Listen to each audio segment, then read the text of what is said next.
In this video, we'll be creating model transform connections from artifacts in a Zuken DS-E3 repository using the Syndeia Cameo plugin in the Syndeia 3.6 release.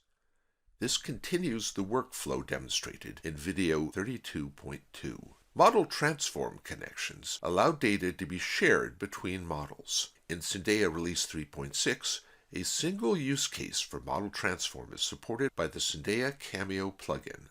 The transform of DS-E3 BOM items to SysML blocks. Returning to the Connection Manager tab, we select Model Transform in the center. I can drag a BOM item from bom.csv in DS-E3 at ICACS into a SysML package and confirm. In a few moments, this artifact appears as a block on the left. If I expand the block, we see that a series of attributes of the item have been carried over into SysML as value properties. I can select multiple parts by clicking with the Control or Shift keys and do the same model transform.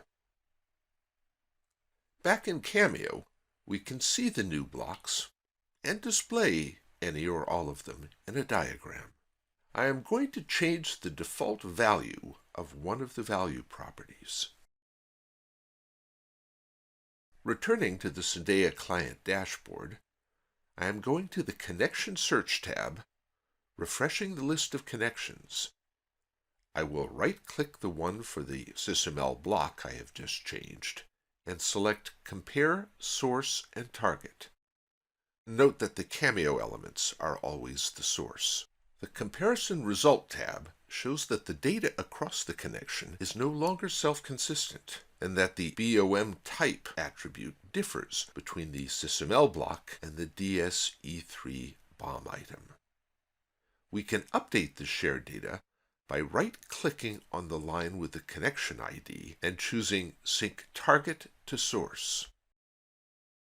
This overwrites the SysML block values from the DS-E3 repository.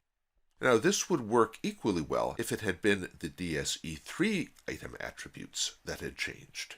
However, Sync Source to Target is not implemented in the current Syndeia release. We cannot update DS-E3 from Cameo. Custom mappings are not currently implemented for the DS-E3 Cameo model transform. Your Settings tab should leave the Use Mapping checkbox unchecked. The only other setting for DS-E3 in the Settings tab determines the number of items shown when the pagination list occurs. Empty indicates that the default value of 20 is used. Contact the Intercax online help desk if you have other model transform use cases you would like to see implemented for DS-E3.